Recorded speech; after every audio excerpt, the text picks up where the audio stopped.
A truly good leader is someone who is courageous in the face of adversity, someone who epitomizes integrity. A good leader will stand up for what is right, no matter what.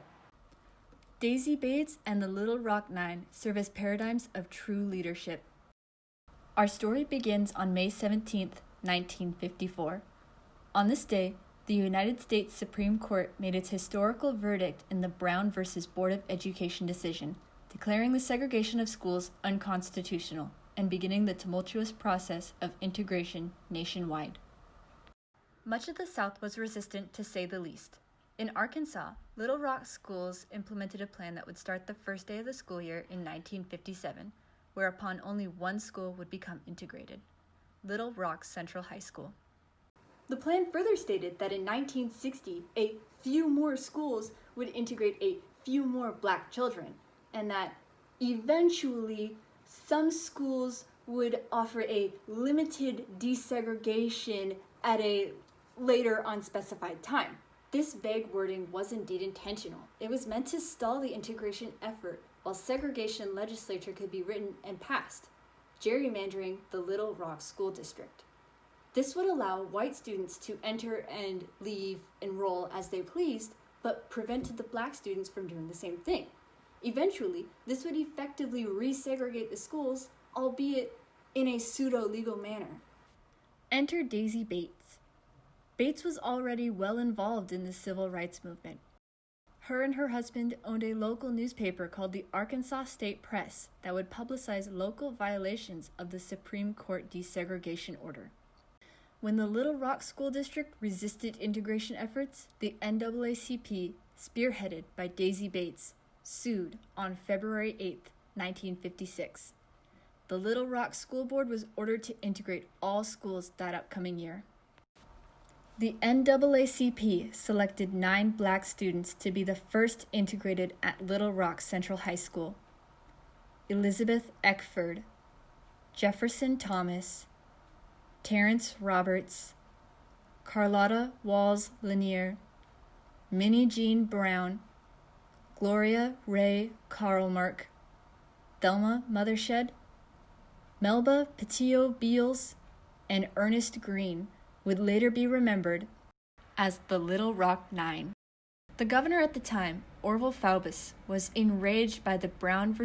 Board of Education verdict and only triggered further with the NAACP's decision to sue and its success in doing so.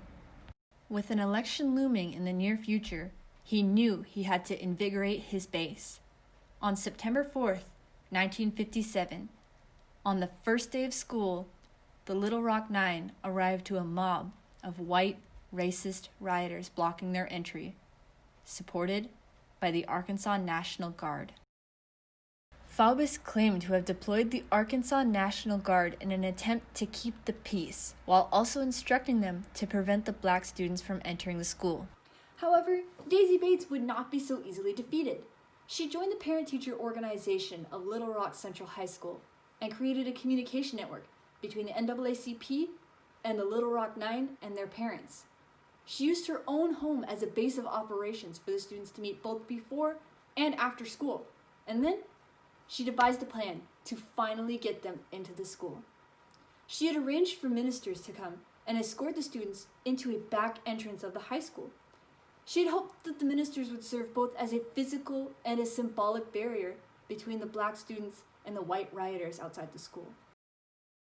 While the plan was a success, the chaos caused by white students and rioters outside prompted Superintendent Virgil Blossom to close down the school that day. The commotion garnered national attention, and President Dwight D. Eisenhower finally stepped in. Eisenhower deployed the 101st Airborne Division of the United States Army to take control of the Arkansas National Guard from Governor Faubus and summoned him to a meeting. There, Eisenhower supposedly warned the governor to stop his charades against the integration movement or face consequences. The governor would not stop his charades, however, and would continue his governorship for another 10 years after the fact. The Little Rock Nine were able to complete the 1957 school year amidst brutal physical and verbal abuse. Such cases included one student who was the victim of an acid attack, another locked in a bathroom stall while white students taunted her, proposing they set her on fire. Minnie Jean Brown and her family were subject to such cruelty that they withdrew her from the school and moved to New York City. Many later attempts to stall the integration movement were successful, and the following school year would notoriously go down in history as the lost year. Bates and the Little Rock Nine would continue to endure the treachery for the rest of their involvement in the integration movement. Bates in particular became a target of the Ku Klux Klan and had several flaming crosses etched with threatening messages placed on her property, one even positioned to set her house on fire. For their bravery, Daisy Bates and the Little Rock Nine were awarded the Congressional Gold Medal in 1999 by President Bill Clinton. Daisy Bates's house would become a historical landmark in Arkansas, and she would later have an elementary school named after her. Last year, in 2019, she was posthumously named an honorary representative of the state of Arkansas for her dedication to the disadvantaged Black students and her heroic efforts in leading the integration movement of the schools of Arkansas.